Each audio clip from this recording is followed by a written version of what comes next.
জন্য যাদের সামনে ওনারা আছেন তাদেরকে আপনারা সহযোগিতা করবেন, তারা যেন তাদের দায়িত্ব পালন করতে পারে। পিছন থেকে আশা করে বলবেন না যে আপনি বসুন, কারণ তারা বসে গেলে জনসভা বসে যাবে। আলহামদুলিল্লাহ, আপনারা ইতিমধ্যে জেনেছেন আজকে লক্ষ্মীপুরে বাংলাদেশ জামাত ইসলামী আহত একটি জনসভা বা গণজামায়াত ছিল। দুপুরের আগেই তার কাজ সম্পন্ন হয়েছে। এরপরে আগের থেকে আমাকে গত রাত্রে বলা হয়েছিল যাওয়ার পথে একটু হাজীগঞ্জকে সালাম দিয়ে দিতে হবে। আমাদের ওইদিকে একটা কথা আছে, আগে থেকে সালাম শুরু করে দিতে হবে। আমি আর না করি নাই, কারণ এটা তো আমার পবিত্র দায়িত্ব। আল্লাহ শুকর যে আপনাদের সামনে আল্লাহ আমাকে হাজির করলেন। কিন্তু আপনারাই বলুন, একটি বছর আগে এই সময়ে যদি আমি এখানে এসে সালাম দেওয়ার আমার খুব আগ্রহ থাকতো, আমি তো পারতাম। কেমন তার কারণ তখন একটা তারা বাংলাদেশের মানুষের সকল অধিকার কিনে নিয়েছে। এরা বাংলাদেশের মানুষকে মানুষ মনে করত না, একটা পরিবার কিংবা গোষ্ঠীর দাস মনে করত। তাদের হামসে বড়া ভাব, অহংকার, গর্ব আকাশ কিনেছিল। রাজনৈতিক দলের নেতৃবৃন্দ কর্মীদেরকে উপহাস করে কথা বলত, তাতেই তারা স্বাচ্ছন্দ্য বোধ করত। তারা ধারণা করে নিয়েছিল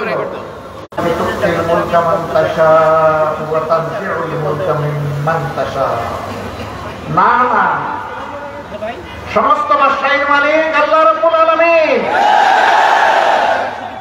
জমিনের কোথায় কাকে তিনি বসাবেন আর কাকে তিনি খসাবেন, এই এখতিয়ার একমাত্র আল্লাহ রাব্বুল আলামিন।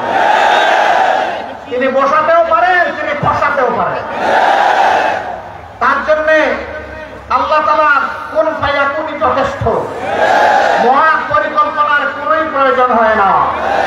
মানুষ অনেক পরিকল্পনা নেই, তার কিছু বাস্তবায়ন হয়, কিছু হয় না, আবার কোন সময় কিছুই বাস্তবায়ন হয় না। কিন্তু আল্লাহ তাআলা যা ইচ্ছা করেন, যা ইরাদা করেন, তার শতভাগ বাস্তবায়িত করে ছাড়েন।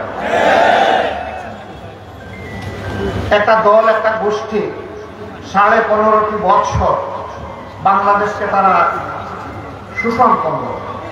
দুর্দণ্ড প্রতাপে, দুঃশাসন এবং দুর্নীতিতে দেশটাকে ভরে দিল। তারা সামান্য সুতান আতায় অজুহাতে উনি খুনি, উনি ধর্ষক, উনি লুণ্ঠনকারী, উনি অগ্রসংযোগকারী, উনি চোর, উনি ডাকাত, এগুলো বলতেই থাকত। আচ্ছা বলেন তো, গড়টা যদি আমার হয়, তাইলে ডাকাত কিংবা চোরের বয়ে কি আমি আমার গড় ছেড়ে পালাবো? গড় ছেড়ে পালাই কি? আসলে যে চুর নেই পালা, মনে করে চুরি করে যে মনিবের মালিকের ধন এখানে নিয়ে এসেছি, সে তো বুঝতেই এখানে চলে আসবে। তারা এমন শাসন বাংলাদেশে করলেন, শেষ পর্যন্ত দেশ সাথে থাকতেই পারলেন। মাঝে মাঝে বিনা ভিসায়, বিনা টিকেটে আমাদেরকে বলতেন অমুক দেশে তমুক দেশে চলে যাও। কই রে ভাই, আমরা তো যাইতে বলি নাই, গেলা কেন? আমরা তো বলি নাই চলে যাও, আমরা তো বলেছিলাম থাকো, দেখো কি করেছো মানুষের সাথে, কি করেছো আল্লাহ তাআলার বিরুদ্ধে, কি করেছো মানবতার বিরুদ্ধে, কি করেছো মুসলমানদের বিরুদ্ধে, কি করেছো আলিম উলামার বিরুদ্ধে, কি করেছো আল্লাহর কোরআনের বিরুদ্ধে, কি করেছো বিভিন্ন ধর্মের নিরীহ মানুষের বিরুদ্ধে। সত্যকে একবার দেখো। আমাদেরকে দফায় দফায় তোমরা জেলে নিয়েছো নির্বিঘ্নে চুরি ডাকাতি করার জন্য। আমরা বাইরে থাকলে চুরি ডাকাতিতে তোমাদের অসুবিধা হয়, আমরা কথা বলি, প্রতিবাদ করি, গর্জন করি, তাতে তোমাদের সমস্যা হয়। এই জন্য চুরি ডাকাতি, খুন, গুম, ধর্ষণ, লুণ্ঠন সব কিছু করার জন্য যারা এদেশের দেশপ্রেমিক মানুষ, তাদেরকে তোমরা পাঠিয়েছিলে জেলে। হ্যাঁ, আল্লাহ যতটুকু পাপ করার সুযোগ তাদেরকে দিয়েছেন তারা ঠিক ততটুকু করতে পেরেছে। এমনকি তারা ধ্বংস করতে করতে দুনিয়ায় মানুষের দুইটা শেষ ঠিকানা, একটা হচ্ছে হাসপাতাল, অসুস্থ হলে ওখানেই যায়, দেখি আল্লাহ তাআলা আরো কয়টা দিন হায়াত আমাকে দেন কিনা, সুস্থ হতে পারি কিনা। আরেকটা জায়গা হচ্ছে নির্যাতিত হলে যায় আদালতে। এই সব জায়গাকে সর্বনাশ করে ফেলেছিল, বিশেষ করে আদালতকে ধ্বংস করে দিয়েছিল, যার কারণে আদালতের সর্বোচ্চ যে পরিষদ এপিলেট ডিভিশন, ওখানকার 2 জন বিচারপতি আদালতের আসনে বসে বলতে পারলো আমরা শপথবদ্ধ রাজনীতিবিদ। লজ্জা, ধিক্কার, ঘৃণা! সেই তোমরাই সংবিধান হাতে নিয়ে শপথ নিয়েছিলাম যে একজন বিচারক হিসাবে আমি কোন ধরনের রাগ এবং অনুরাগের বশবর্তী হব না, আমি ন্যায় বিচার উপহার দেব। আর সেখানে গিয়ে তুমি ঘোষণা দিলে আমি একজন শপথবদ্ধ রাজনীতিবিদ। বুকের পাটা থাকে, রাজনীতির পরিবেশ দিয়ে রাস্তায় আসো, দেখা যাবে রাজনীতি কতটুকু করা যায়। এখন রাজনীতি করো না কেন? এখন কোথায়? এখন তো তোমাদেরকে টেলিস্কোপ দিয়েও খুঁজে পাওয়া যাচ্ছে না। যে এর মাঝে একজন সাবেক বিচারপতি জামাতের দেশপ্রেমিক এই মানুষগুলোকে খুনের নির্দেশ দিয়ে আসার পরে ওই রাতেই টকশোতে যেত, তার মানে পেট করতো না। নিরীহ মানুষকে খুন করার নির্দেশ বা রায় দেওয়ার পরে পেট করতো না, ওখানে গিয়ে আরো কষ্ট দেবে, গিয়ে বলতো আজকে অমুককে ফাঁসির অর্ডার দিয়ে এসেছে, অমুককে এসেছে। সেই বিচারপতি তিনি ওই ধাক্কায় তিনি পালাতে গিয়ে সিলেটে বর্ডারের জালে ধরা পড়ে। মানুষ তাকে দেখে কুচা কুচা দাড়ি, বিধ্বস্ত চেহারা, চিনতে পারতেছে না। বলে কে গো আপনি? শোনা দাও। বলে আমার নাম শামসুদ্দিন চৌধুরী। পয়সা আপনি কি কালামালিক? আপনি এখানে কোথায় আছে? ওই যে আমি তো ভারতে থাকার কথা। কেন আপনি বাংলাদেশের নাগরিক না? কয় না, আমি পালাচ্ছিলাম। বলে গো শোনা, আপনি ভারতে যাইতে পারেন না, আপনি বাংলার জালে আটকা পড়ে গেছেন। এখন কোথায় শুয়ে আছেন জানেন? কয়েকদিন আর জানে না। বলে যে কলাপাতার উপর আপনি শুয়ে আছেন।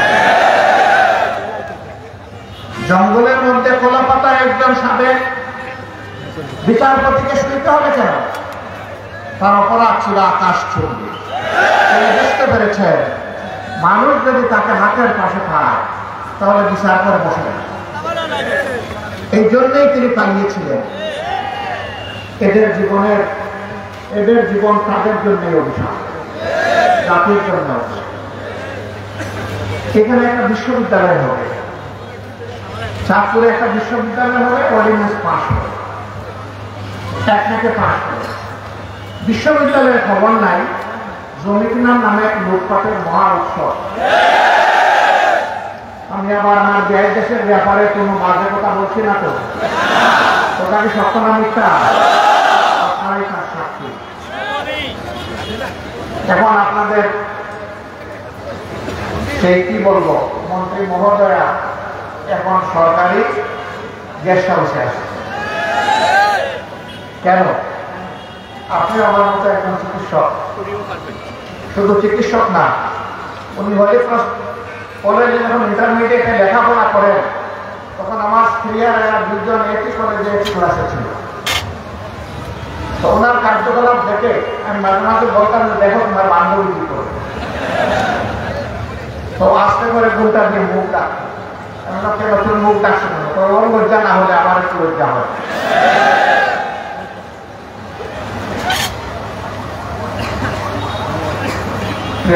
বাসী, এই জাতির দুঃখের কোন শেষ ছিল না। এরা বড় জ্বালিয়েছে জাতিটাকে। আমরা এদের প্রত্যেককে খুনির বিচার চাই। একজন খুনিয়ে যারা খুনির দায় থেকে মুক্তি না পায় তাহলে শহীদদের আত্মা শান্তি পাবে। আমরা প্রত্যেককে ঘুমেরও বিচার চাই।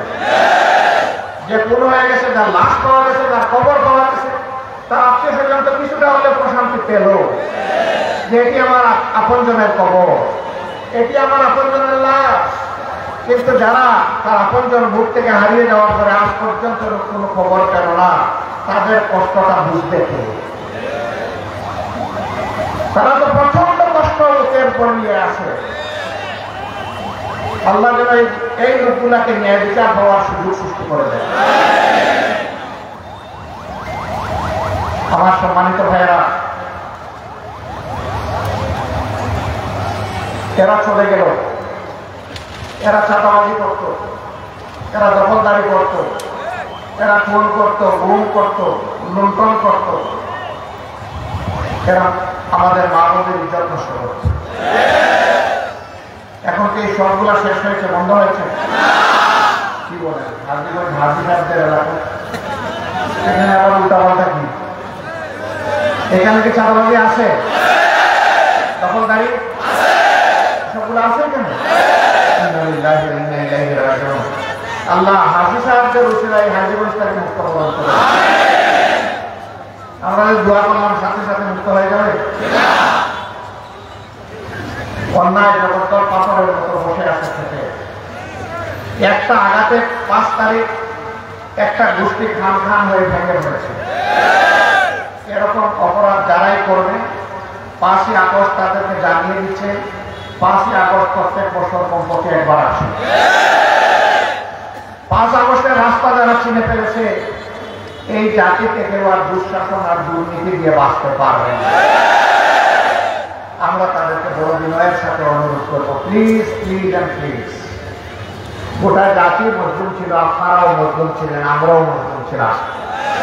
এমন কোন কাজ করবেন না যা করলে আমাদের শহীদদের আত্মা কষ্ট হবে, যা করলে অসংখ্য আহত পঙ্গুরা অপমানিত হবে, যা করলে মজলুম মানুষের মনে ক্ষোভের আগুন জ্বলে উঠবে। কাজ করবেন না। যদি সচ্ছলভাবে বেঁচে থাকার কোনো অবলম্বন না থাকে, আমরা আপনাদেরকে আশ্বস্ত করছি, আল্লাহ তাআলা আমাদেরকে যে রিজিক দিয়েছেন আমরা আপনাদেরকে তার ভাগ দেব। আর চাঁদাবাজি করবেন না, আর দখলদারি করবেন না। যদি আমাদের কাছ থেকে নিতে আপনাদের আপত্তি থাকে, তাহলে আমি বলবো ভিক্ষা করা হারাম নয়, কিন্তু চাঁদা নেওয়া হারাম, সেটাও বিবেচনায় নিতে পারেন। তারপরেও দয়া করে আর চাঁদাবাজি করবেন, আর দখলদারি করবেন না, আর মানুষকে কষ্ট দিবেন না। জানেন, আপনি যখন চাঁদা নেন প্রত্যেকটা পণ্যবাহী ট্রাক থেকে, তখন তার ভিসা গিয়ে পড়ে 18 কোটি মানুষের ভাই। একজন ভিক্ষা করে আমার ভাই বোন তার ঘাড়ে পড়ে, একজন পরিচ্ছন্নতা কর্মী আমার ভাই কি বোন কি তার ঘাড়ে পড়ে। কেন এই মানুষগুলোর উপরে জুলুম করবে? বন্ধ করে, বন্ধ করে। 15.5 বছর ঘর থেকে বের হতে পারেন নাই, কথা বলতে পারেন নাই, স্বস্তিতে হাঁটতে পারেন নাই, বারবার জেলে গিয়েছেন, আমরাও জেলে গিয়েছি। ওই দিনগুলোর কথা স্মরণ করে বর্তমান স্বস্তিকে আল্লাহ তাআলার নিয়ামত হিসাবে শুকরিয়া আদায় করে আল্লাহ তাহলে আপনাদের ভাগ্য সুপ্রসন্ন করে দেবে। দেশবাসী ঘুরে দাঁড়াতে পারবে, সামনের দিকে আগাতে পারবে। এটা কি কোনো পৌরসভা? এখানে এখন কোনো মেয়র আছে, কোন কাউন্সিলর আছে? তো এই সেবাগুলা কে দিবে? একজন প্রশাসক দেওয়া হয়েছে, তাই না? একজন প্রশাসক, তিনি কি নির্বাচিত? তার কি জনগণের প্রতি কোনো দায় আছে? নাই। আমরা বলছি যে বাংলাদেশের পৌরসভা এবং সিটি কর্পোরেশন গুলা এখন অভিভাবক শূন্য, এরা এখন জনপ্রতিনিধি শূন্য, এখন সেবক শূন্য। আমরা বলছি আগে তাড়াতাড়ি জনদুর্ভোগ নিরসনের জন্য জাতীয় স্থানীয় নির্বাচনটা দিতে হবে। স্থানীয় নির্বাচন হলেই জনগণের এই দুর্ভোগটা কাটবে।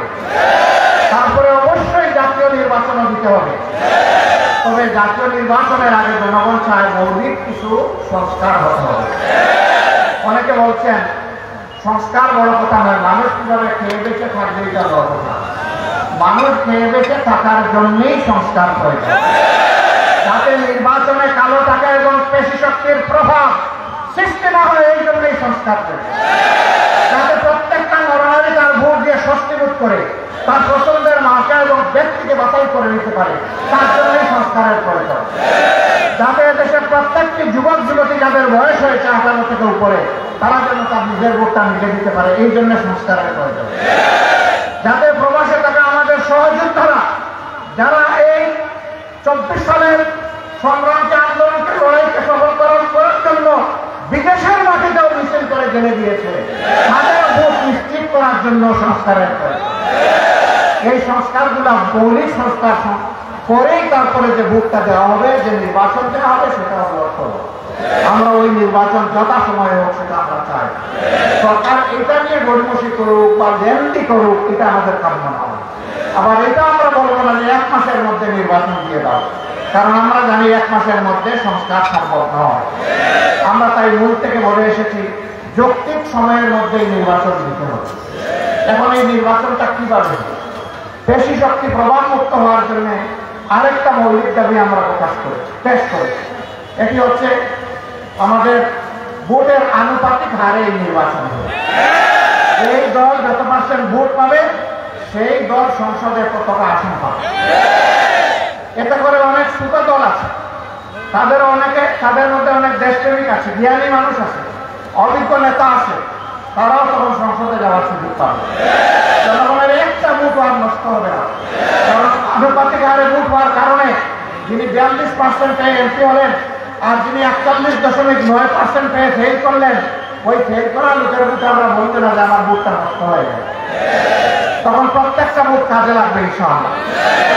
আর যেহেতু জায়গায় জায়গায় বিভিন্ন দল তার প্রার্থী দিবে, এই প্রার্থীদের মধ্যে সবাই ভালো মানুষ হয় না, অতীত ইতিহাস তাই প্রমাণ করেছে। এই জন্য ওখানে আর কোনো গঠবধার প্রতিযোগিতা করবে না, কারণ সে জানে না যে সে কত নম্বর সিরিয়ালে আছে। নির্দিষ্ট করে কারো কোনো আসন নেই। এখন বলবেন যে এলাকার উন্নয়ন কে দেখবে?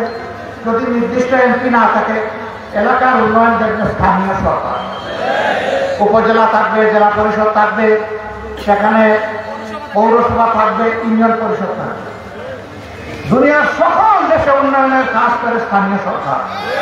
আর আমাদের দেশে স্থানীয় সরকারকে বঞ্চিত করে এই কাজের সমস্ত চাবি নিয়ে নেয় এমপি এবং মন্ত্রীরা। এটা অন্যায়। এই কাজের জন্য এমপি এবং মন্ত্রী নয়, সংবিধান বলে এই কাজ তাদের নয়। সংবিধান বলে একজন এমপি কিংবা মন্ত্রীর কাজ হচ্ছে তারা দেশের পলিসি নির্ধারণ করবে এবং স্থানীয় সরকারের মাধ্যমে সুষম উন্নয়ন করবে। এখন আইন ব্যবস্থা করা হবে ওই যে পিআর সিস্টেমের এখানে আবার প্রশ্ন। গত সংসদে দেখেছেন ভদ্রমহিলা প্রধানমন্ত্রীর, তিনি বিভিন্ন ধরনের সেবা করতেন তার বাসায়, তাকেও প্রধানমন্ত্রী মনোনয়ন দিয়ে সংসদে এনেছেন, আমাদের কোনো আপত্তি নাই। তিনি সাধারণ মানুষকে সম্মানিত করেছেন। কিন্তু এমন একজন মানুষ আনেন যিনি আইনের আটা কমপক্ষে বুঝতে, কারণ তিনি তো আইন করলে পান। তার মেয়ে তাকে 1 পৃষ্ঠার একটা ড্রাফট লিখে দিচ্ছে যে আম্মা আপনি এটা দেখে দেখে পড়বেন, আমার বড় বড় অক্ষরে লিখে দিচ্ছে। 1 পৃষ্ঠা পড়তে তার 17 মিনিট লেগেছে এবং এখানে তিনি 24 বার ভুল করেছেন 1 পৃষ্ঠার ভিতরে, কারণ তার তো অতটুকুই খুঁজি। পিআর সিস্টেমে যখন নির্বাচন হবে তখন এই ধরনের লোক অন্তত সংসদে ঢুকবেন। সংসদে আইন যারা বুঝে, আইন সংশোধন করার যোগ্যতা যাদের আছে, আইন প্রণয়ন করার মতো জ্ঞান বুদ্ধি যাদের আছে, তারাই যাবে করুন ইনশাআল্লাহ। এমন একটা আইন সভা সংসদ আপনারা চান কিনা করে?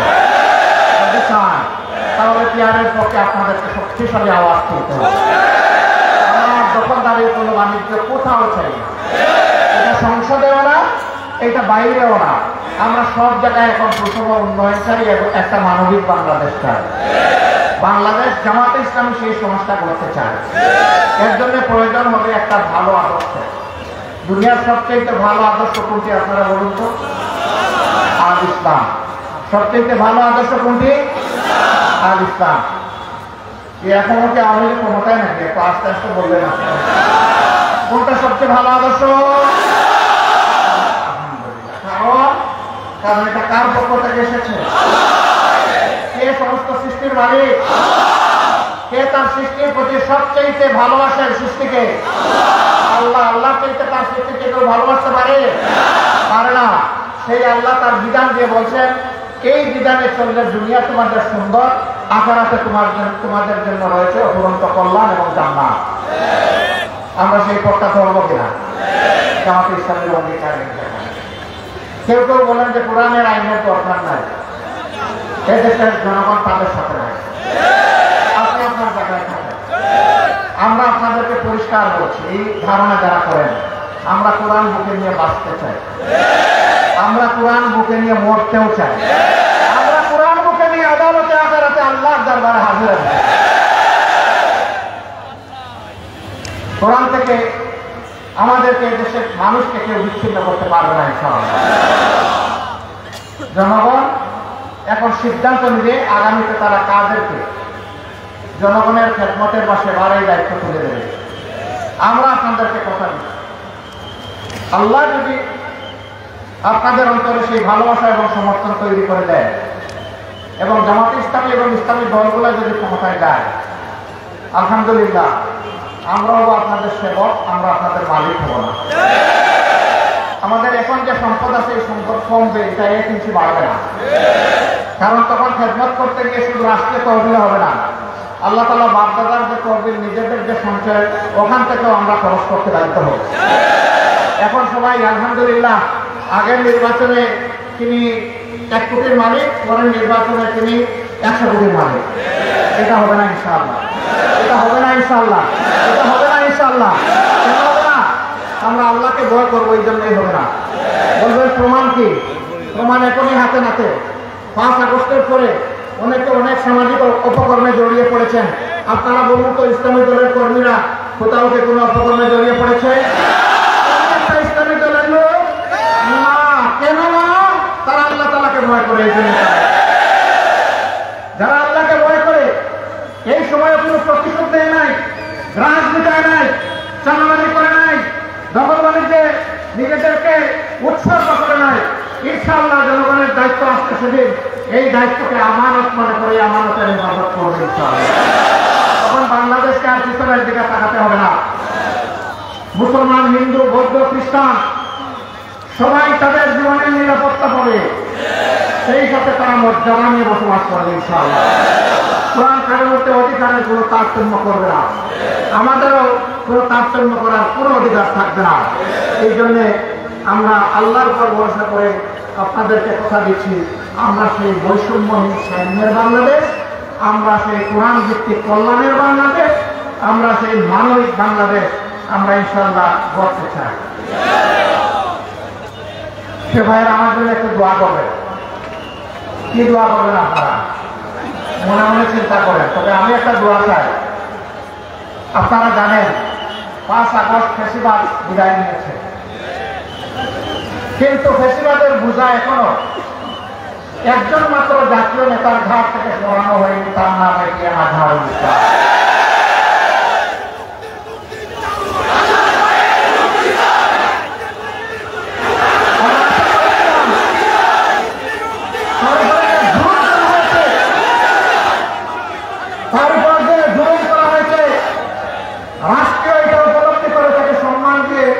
দ্রুত মুক্তির ব্যবস্থা করবে।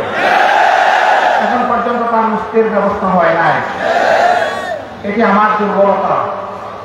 এই জন্য আমি সিদ্ধান্ত নিয়েছি, আল্লাহ যদি আমাকে হায়াতে বাঁচায় রাখে, আগামী 25 তারিখ সরকার যেন আমাকে বন্দী করে।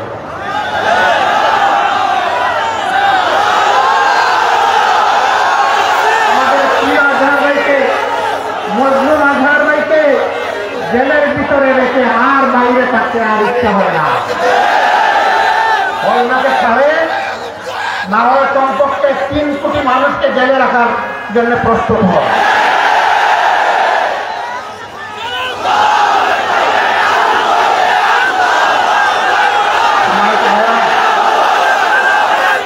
আপনাদের জন্য অনেক ভালোবাসা থাকে।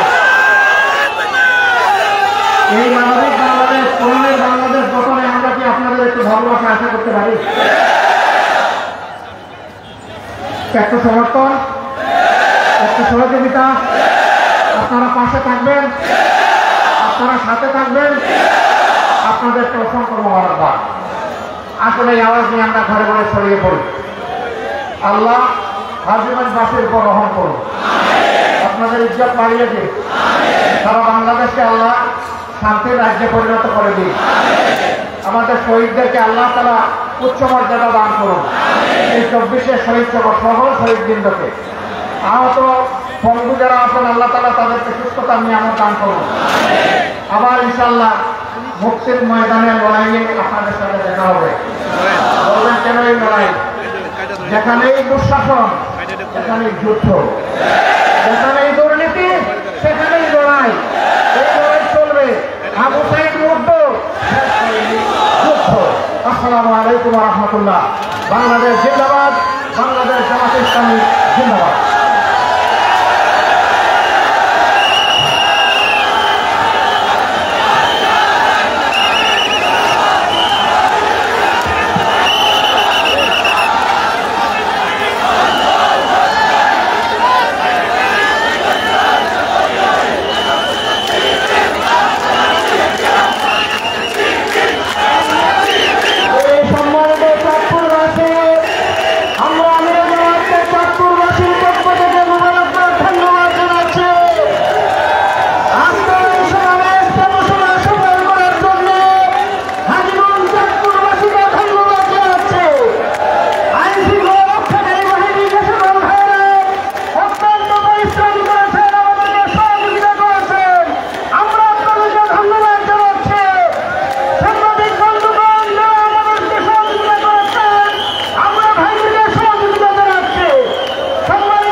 যে সকল গাড়িগুলি রাস্তা আটকা পড়েছে তাদেরকে একটু সহযোগিতা করে গাড়িগুলো পার করার জন্য অনুরোধ করেছি। সাময়িক কষ্ট পাওয়ার জন্য রাস্তা ক্লিয়ার করবেন। যারা আমাদের সমাবেশে অংশ নিয়েছেন ভাইরা যারা কোনোভাবে কষ্ট না পায় গাড়িগুলি পার হওয়ার জন্য আমরা সহযোগিতা করি। সাময়িক কষ্ট পাওয়ার জন্য আমরা দুঃখ প্রকাশ করছি এবং আমাদের স্বেচ্ছাসেবক ভাইদেরকে আমরা অনুরোধ করছি যারা গাড়ি পার হতে পারে না, রাস্তাগুলিতে গাড়ি আটকা পড়েছে, গাড়িগুলি সুরক্ষিতভাবে যাওয়ার জন্য একটু সহযোগিতা করুন।